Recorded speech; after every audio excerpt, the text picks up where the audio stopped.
The wine glass slipped from my fingers when I heard my father's voice from the kitchen. The greatest gift for Rachel's wedding is if Lauren disappears forever. The rich Cabernet splashed across the cream carpet, a dark stain spreading like the truth I'd always tried to ignore. My mother's sigh followed. You know she'll make a scene. She always does. I stood frozen in the hallway, my shadow stretching toward the kitchen doorway but stopping short, just as I always had in this family. The wedding invitation I'd brought felt suddenly heavy in my hand, the one I'd spent 3 weeks' salary on. My chest tightened as if someone had wrapped a belt around my ribs and pulled it 1 notch too tight. We already moved her to the back table, my sister Rachel said, her voice dripping with that familiar dismissive tone. But honestly, I'd rather she just not come. My name is Laura Patterson, I'm 32 and a marketing executive.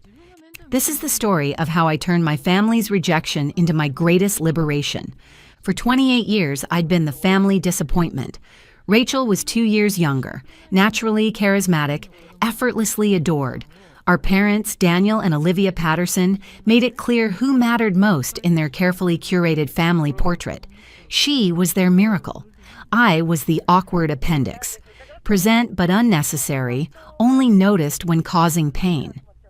When I graduated with honors from Northwestern, they took me to Applebee's. When Rachel completed community college after 5 attempts, they threw a garden party with champagne fountains and hired photographers. I built a 6-figure career in digital marketing, bought my own condo in the city, traveled to 11 countries on my own dime. Rachel bounced between retail jobs and our parents' guest room, perpetually finding herself on their credit card. Yet somehow I was labeled the selfish one, the difficult one, the one who thought she was better than everyone. Still, I showed up. Sunday dinners, Christmas mornings, Mother's Day brunches that inevitably became showcases of Rachel's latest crisis and miraculous recovery. I brought thoughtful gifts, maintained polite conversation, and swallowed every backhanded compliment served alongside dessert. Lauren works so hard, my mother would say to relatives. It's a shame she doesn't have time for relationships, as if my promotion was a consolation prize for being unlovable. Then came Rachel's engagement to Tyler. 8 months of dating a man she met at a bar, and suddenly she was fulfilling the Patterson legacy. Every family gathering transformed into wedding strategy sessions where my input was neither requested nor welcomed. I offered to help with the planning, offered to pay for the photographer, a colleague whose work had been featured in major publications. My mother pursed her lips. We wouldn't want anything too artistic. This is a family wedding, not one of your marketing campaigns. 2 weeks before the wedding, I arrived at my parents' house for the final planning dinner. The tension hit me the moment I walked through the door. Silent glances, interrupted conversations. Rachel was already in tears over seating arrangements. One extra guest ruins everything, she sobbed, makeup intact despite the performance. Then she looked directly at me, eyes narrowing. This is your fault. You ruin everything. I waited for my parents to intervene, to acknowledge the absurdity. Instead, my father sighed deeply, the sound familiar as my childhood disappointments. Maybe Rachel has a point, Lauren. My mother placed her hand on mine, her diamond bracelet catching the light, a gift for Rachel's engagement that she'd somehow claimed. Sweetie, you always make things heavier. You never seem to be happy for your sister. I looked around that dining room, the table set for 4 instead of 5, the wedding folder open to the seating chart where my name had been crossed out, the calendar on the wall marked with Rachel's Special Day in red marker. I realized I'd been standing outside my own family for years, pressing my face against the glass, hoping someone might let me in. I laughed. It startled them. Genuine emotion always did. You're right, I said. I'm not happy. Not with any of this. That night, I didn't cry, I didn't scream, I didn't beg for a place at their table. Instead, I packed 3 suitcases, a wooden memory box my grandmother had given me before she died, and every ounce of dignity they couldn't diminish.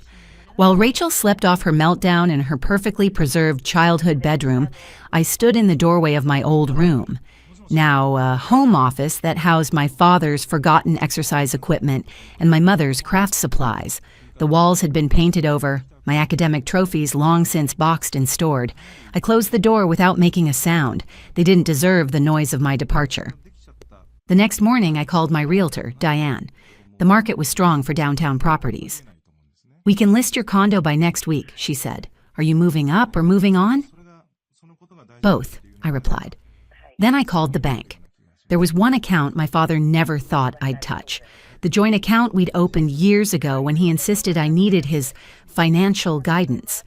The emergency fund that I'd been contributing to since my first job, the one he'd occasionally dip into for Rachel's legal fees or tuition payments, it held $47,000. I transferred $45,000 of it to my personal account. The banker confirmed I could withdraw my contributions immediately. "There will be a 72-hour hold on the remaining balance," he explained. "Perfect," I replied. Rachel's wedding was in 8 days. Their perfect celebration now had an unexpected price tag. 2 days later, my phone lit up like Christmas. First Mom, then Dad, then Rachel's hysterical voicemails about ruining her special day. I didn't answer. On day 5, my mother appeared at my office during lunch. Her foundation cracked under the fluorescent lights, revealing the lines worry had etched around her mouth. "Lauren, we need to talk," she whispered, glancing around as if my colleagues might recognize her from all the family photos I didn't display. I smiled politely.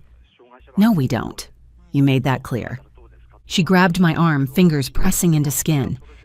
"It was just stress. Rachel didn't mean it." "I know," I said, maintaining eye contact.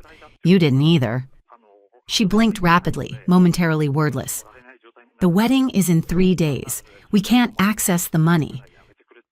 "That's not my problem anymore."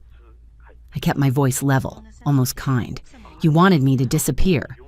I'm just honoring your wishes." Her mouth opened, then closed.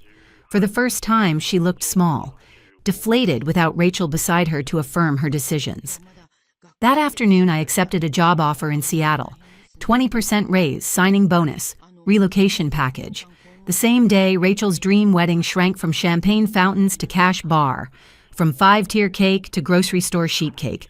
I heard about it through a former neighbor who thought I'd want to know how devastated everyone was.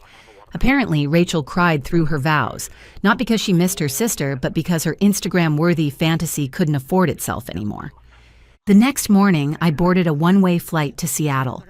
As the plane climbed through the clouds, I watched the city shrink below me, along with everything I used to believe I owed them.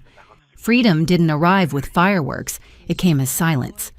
The absence of apologies I'd never needed to make, the space where guilt used to live, air finally clean enough to breathe. When the plane touched down, no one waited for me at the gate. No expectations, no disappointment, just the unfamiliar possibility of a life that belonged solely to me. I didn't look back. They wanted me gone. I left and took the foundation with me. Seattle gave me something I'd forgotten existed: peace.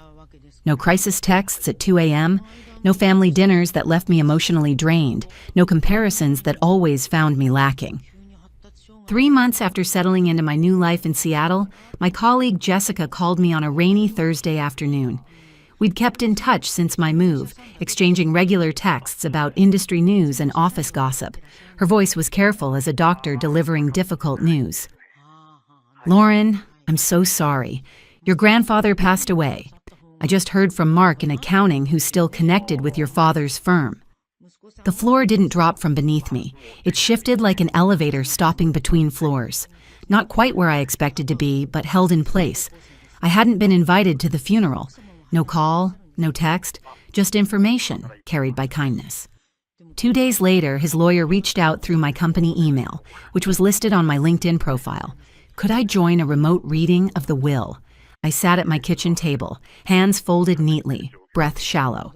The lawyer began with formalities: estate inventory, account numbers, appraisals, the house in Vermont, the investment portfolio, the life insurance policy, even the collection of vintage Cadillacs my grandfather polished every Sunday after church.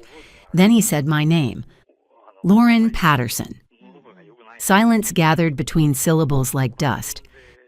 "To my granddaughter, Lauren, I leave my entire estate." The screen showed what the words couldn't capture: My mother's hand flying to her throat, my father's face hardening to stone, Rachel's perfect features contorting in disbelief. Madison received $5,000 and a sealed letter. My parents received nothing, just a single sentence stating they had revealed their character in full. The valuation landed near $2 million. Not a windfall that would let me quit working, but a responsibility with my grandfather's name written beneath mine. I didn't gloat. I couldn't. I pressed my palms against the cool wood of my table and waited for my lungs to remember their purpose.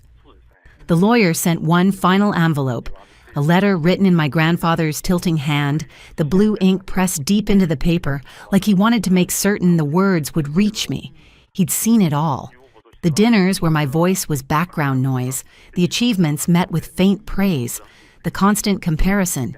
He'd visited for Sunday dinners monthly for years, silently observing the family dynamic while I thought no one noticed. He'd watched me try again and again to earn what should have been freely given. He wrote that love isn't measured in performance reviews. That dignity sometimes means walking away, that he was proud of me, not for what I'd accomplished, but for who I remained despite it all. He told me to build a life I chose, to stop waiting for permission to be happy. I cried on the kitchen floor, face pressed into my hands, salt and relief stinging wounds I'd carried so long they felt like parts of me. The messages started almost immediately. Family should stick together. He wasn't thinking clearly at the end. The ethical thing would be to split it evenly. I didn't reply. Instead, I met with a financial planner. We set aside money for taxes, invested the rest with boring discipline. I put a down payment on a quiet house overlooking Puget Sound. I donated $50,000 to an organization supporting estranged adults. I established a small scholarship in my grandfather's name for first-generation college students who'd been cut off by family. Therapy became my Thursday anchor point. Dr. Martinez helped me map the patterns I'd survived. Scapegoat, golden child, enabler, martyr. You can't fix a system you didn't design, she said. You can only stop funding it. Seattle kept raining. I kept breathing. Grief and gratitude shared a small, hard chair inside my chest, taking turns sitting down. I never questioned why my grandfather chose me. He'd already answered, because he saw me when they refused to look. They didn't mourn my absence. They mourned the money. 11 months after the will reading, I received a letter from a law firm back in Chicago. Thick paper, thin accusations. My father was suing me for financial elder abuse and unjust enrichment. He claimed I'd manipulated my grandfather, that I'd stolen money from the family account, that I'd abandoned them and caused emotional distress. The irony tasted metallic in my mouth. They were running out of money. Rachel's marriage had collapsed 6 months in. The family house needed a new roof. I learned all this through mutual connections and those same social media accounts Rachel once used to flaunt her perfect life. And somehow, it was still my fault. I called Natasha Richards, a Seattle attorney known for ending bullies politely. She read through the claim in silence, then smiled like someone who'd just found the final puzzle piece. They picked the wrong person to lie about, she said. We didn't just defend. We countersued for defamation, harassment, intentional infliction of emotional distress. We filed a motion to make every communication public record, which included the recordings. Yes, recordings. Every family dinner I'd sat through for the last 3 years before leaving. Every quick chat with my father about why I wasn't meeting expectations. Every time my mother had suggested I try dressing more like Rachel for job interviews, all captured on my phone after a therapist suggested I might be experiencing gaslighting. Natasha looked at me like a general reviewing weapons. Are you ready for them to hear their own words in court? I nodded. I've been ready for 4 years. 3 weeks later, I flew back to Chicago for the first time since leaving. The familiar skyline brought less pain than I'd expected, just the dull ache of an old injury that predicts rain. The courtroom smelled like furniture polish and anxiety. They looked smaller than I remembered. My father's hair had gone completely gray. My mother's carefully maintained appearance had slipped, showing the cracks in her foundation. Rachel's smile trembled when she caught my eye. Their lawyer tried to paint me as cruel and calculating, a daughter consumed by jealousy, fueled by revenge. Then Natasha pressed play. The speakers filled the courtroom with my father's voice, calm and deliberate. "The greatest gift for your sister's wedding is if you disappear forever." My mother's voice followed. "You always make things heavier, Lauren." And Rachel's laugh, sharp as broken glass. "She ruins everything."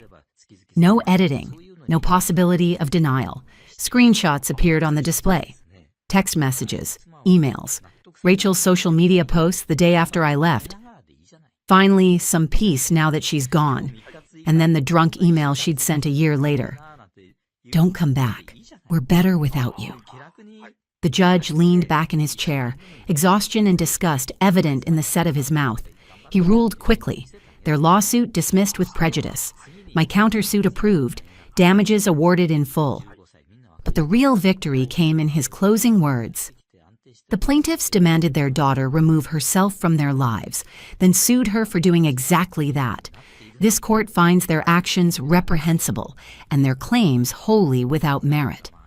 Outside, rain was falling, a gentle Seattle drizzle that made the pavement shimmer. They stood together near the courthouse steps, a perfect tableau of regret. But regret isn't redemption. It's just recognition that arrives too late. My father stepped toward me. "Lauren, please." My mother's voice cracked on my name. Rachel cried, her mascara bleeding down her face like all the tears I'd shed alone. I took one step back, then another. The distance between us felt holy somehow, consecrated by truth, finally spoken aloud. Behind me, the courthouse doors swung shut, the sound echoing like a gavel. Final and clean. For the first time in years, my silence didn't feel like surrender. It felt like freedom pronounced out loud. They asked me to vanish. The court made it permanent. 2 weeks after the ruling, I flew back to Seattle, relieved to leave Chicago behind for good. The quiet finally felt like home. No letters, no calls, no more lawyers. The bridge was gone, burned clean on both sides, and somehow I didn't miss the smoke. James and I started house hunting that weekend. We'd met at a tech conference 6 months after I moved to Seattle, our relationship growing steadily over long conversations and quiet understanding. After a year together, he proposed on a cliff overlooking the Sound, asking if I'd build a life with him, one completely of our own choosing. We found a house closer to the water, large windows, hardwood floors, a kitchen that faced the sunrise. He said, "It feels like peace." He was right. The realtor asked if I wanted to write a letter to the sellers. I almost laughed. I'd written enough letters for one lifetime, most of them unanswered.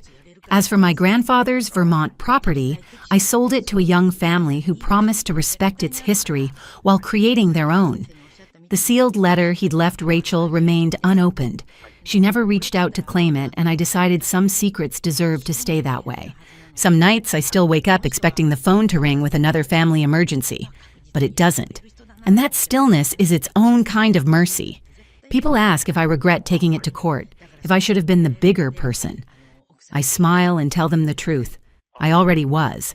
I just stopped shrinking to fit inside their love. Last month, I established a small foundation for adults estranged from family, people who were told they were too much when all they wanted was to be enough. We call it the Patterson Fund, because healing sometimes means turning your last name into something that finally helps someone. Our wedding is next month. Small, honest, full of chosen family. Morning light spills through the kitchen windows of our new home, and sometimes I catch my reflection smiling back. No ghosts, no guilt, just me, finally at home in my own life. My grandfather's oldest friend will walk me down the aisle. My friends, the family I chose, will be there. My past won't. I used to think freedom meant running away. Now I know better. Freedom means walking toward yourself and never looking back. They wanted me gone. I chose to be free instead. Before you go, here's a quick bonus for sticking around. If you love learning and growing like I do, you need to try audiobooks. I've got an exclusive deal with Audible. Your first month is completely free. That's access to over 500,000 titles. Zero cost to you. All the details are waiting in the description. Don't miss this one.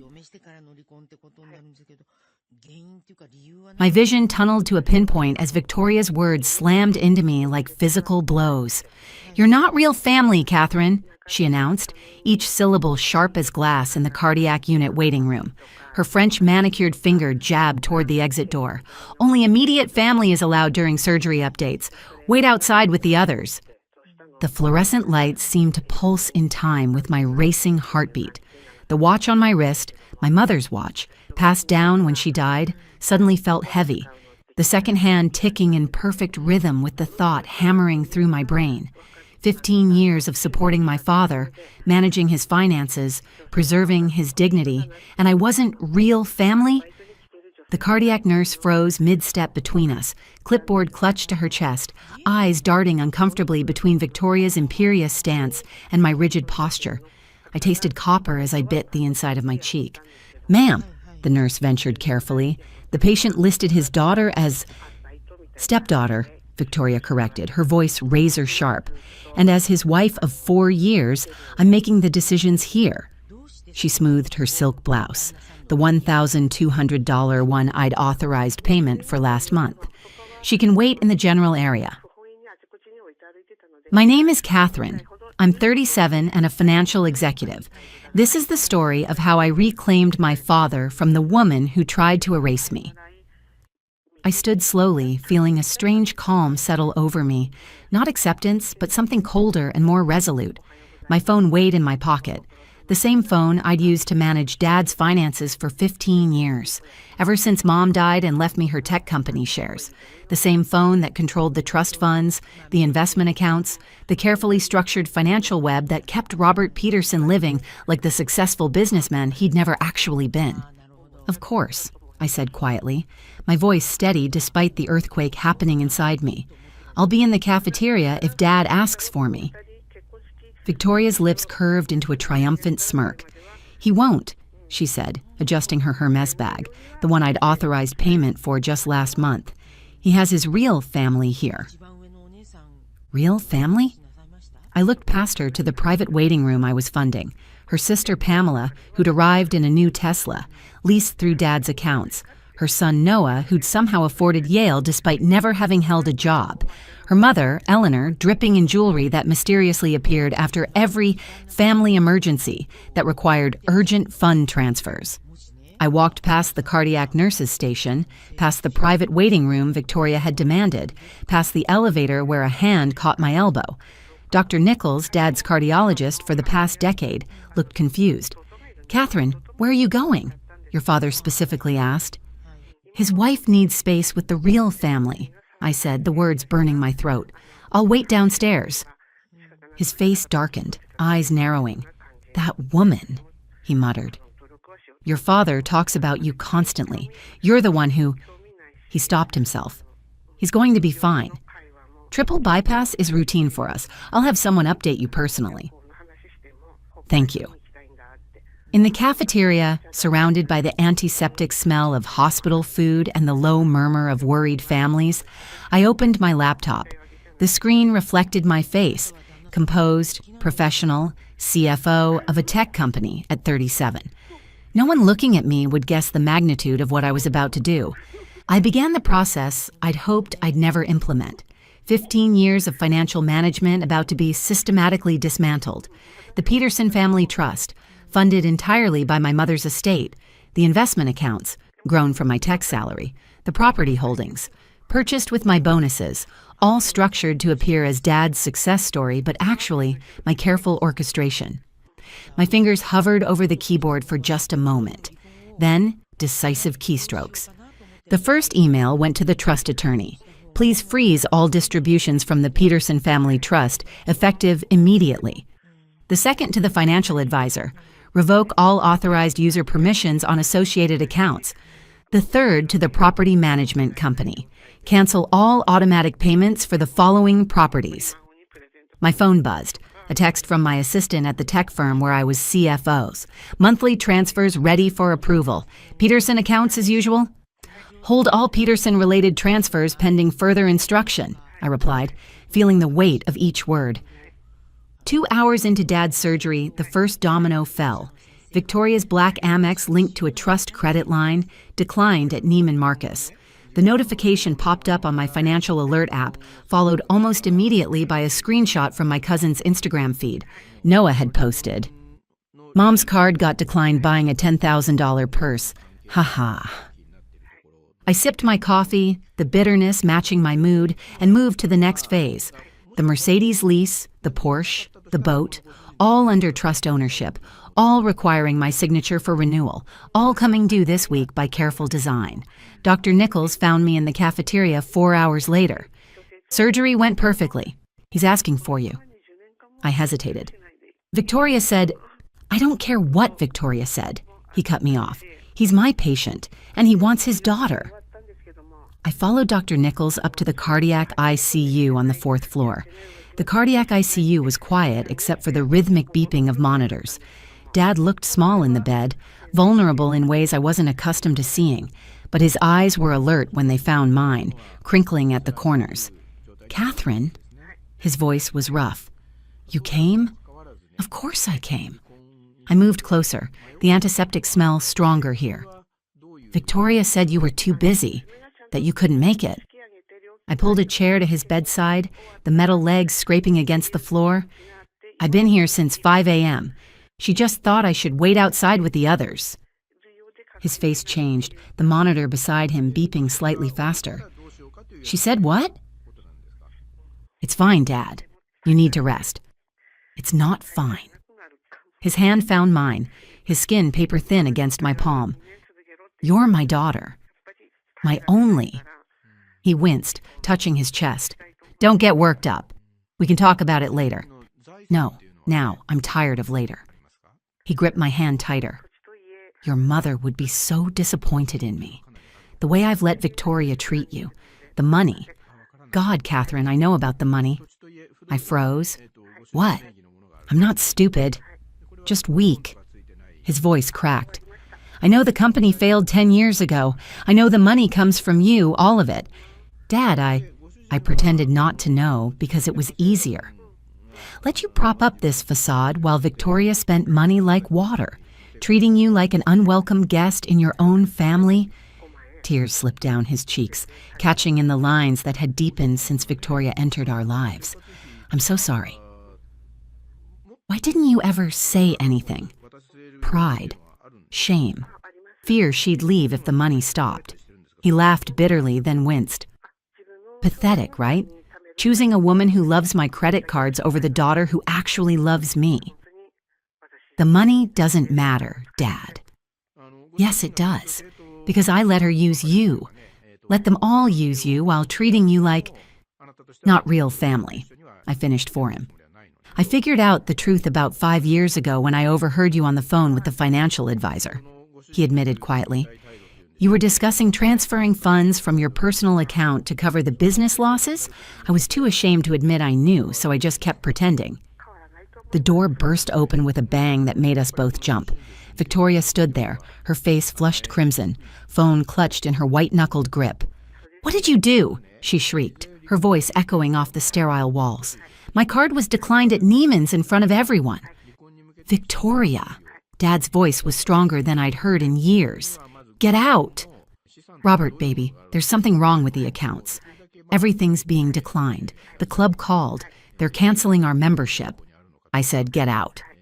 "This is her fault, isn't it?" Victoria jabbed a finger at me, her designer bracelet sliding down her wrist. "She's jealous. She's always been jealous of what we have." "What you have?" Dad pushed himself up despite the pain, the heart monitor accelerating its beeping.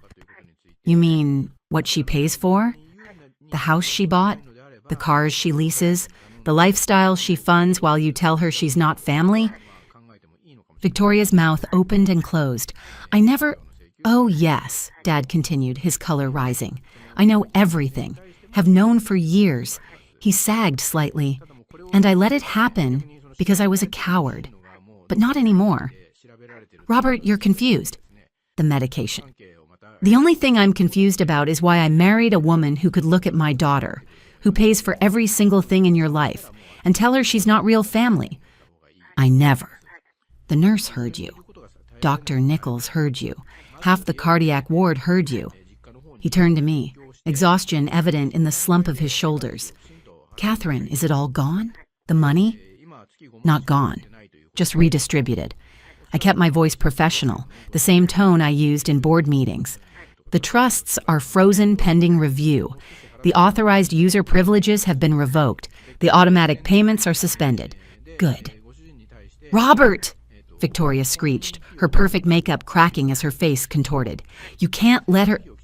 I'm not letting her do anything. It's her money. Has been all along. He lay back, exhausted but satisfied. Here's what's going to happen. Catherine, you'll continue managing whatever you feel appropriate for my care and living expenses. Victoria, you'll be getting divorce papers as soon as I'm recovered enough to sign them. Victoria's face drained of color. You can't divorce me. I'll take everything. What everything? Dad laughed weakly. The house, in Catherine's trust, the cars, in Catherine's name, the bank accounts. Catherine funds them. His smile was grim. Please take them to court. I'm sure a judge would love to hear how you've been spending my daughter's money while treating her like garbage. Victoria turned on me, her face ugly with rage, designer perfume wafting from her as she leaned closer. You manipulative little... Stop. Dad's voice was ice. Say one more word to my daughter, my real family, and I'll make sure everyone in your social circle knows exactly how you've been funding your lifestyle. Every charity board, every country club member, every society matron you're so desperate to impress. She fled, her Louboutins clicking frantically down the hall and out of sight, the sound diminishing until we sat in silence. I'm sorry, he said finally, each word weighted with regret. For all of it. For choosing her. For letting her treat you that way.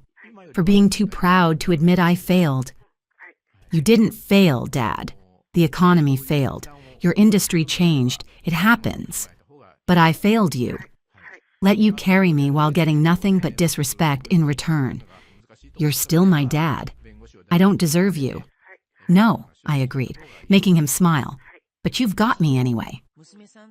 Over the following week, as Dad recovered in the hospital, the full extent of Victoria's lifestyle unraveled like a cheap sweater. Noah's Yale tuition bounced. Pamela's Tesla was repossessed. Eleanor was evicted from the condo I'd been unknowingly funding. The family group chat, which I was never included in, exploded with screenshots my cousin sent me.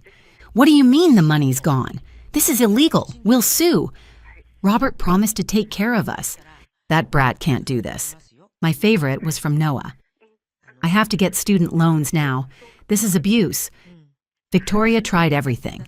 Sob stories, threats, even attempted seduction when she cornered Dad's doctor, trying to get me banned from the hospital. Dr. Nichols shut that down quickly. Ms. Peterson is the medical proxy and the only name on the financial guarantor forms. You're the one who needs permission to be here. The divorce was filed immediately upon Dad's release from the hospital and was finalized 3 months later. Victoria had been sloppy, thinking the money would flow forever. Hidden accounts in her name, transfers to her family, even a boyfriend in Miami who'd apparently been unknowingly funding. I want nothing, Dad told his lawyer during the final divorce hearing in September. Sir, you're entitled to... What? Everything is Catherine's. I'm entitled to exactly what I put in. Nothing. Victoria got what she deserved. Nothing. Plus a forensic accounting that revealed she'd taken nearly $2 million in 4 years. I chose not to pursue charges after consulting with our attorney, who advised that the public humiliation and the finalized divorce decree, leaving her without alimony, were punishment enough.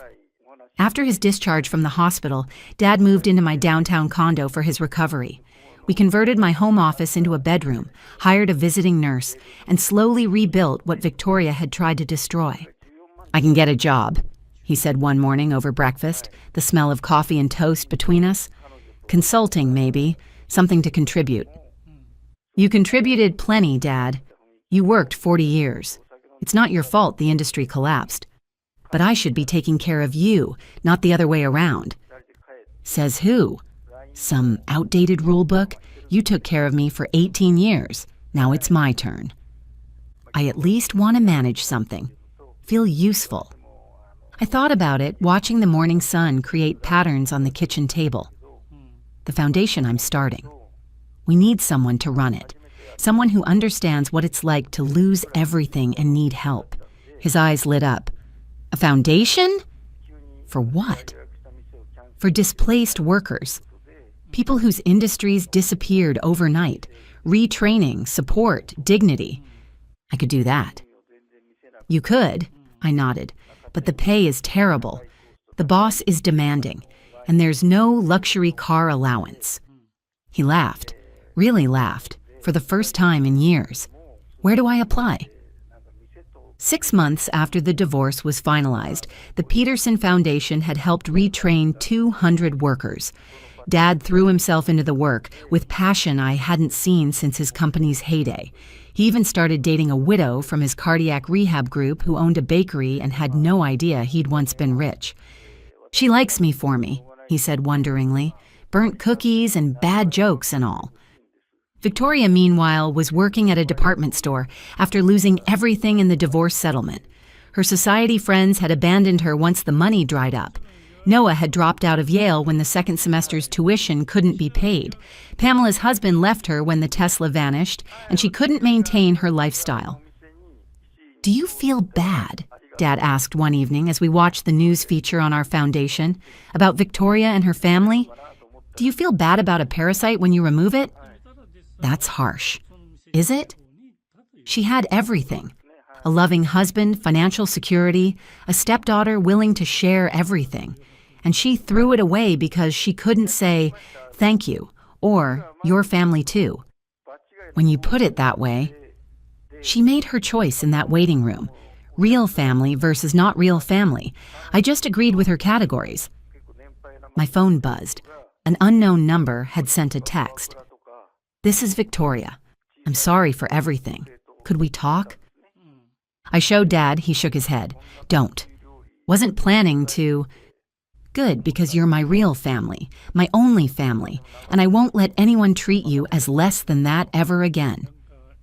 I deleted the text and blocked the number. Some bridges, once burned, weren't worth rebuilding, especially when they were constructed from your money and maintained by your silence.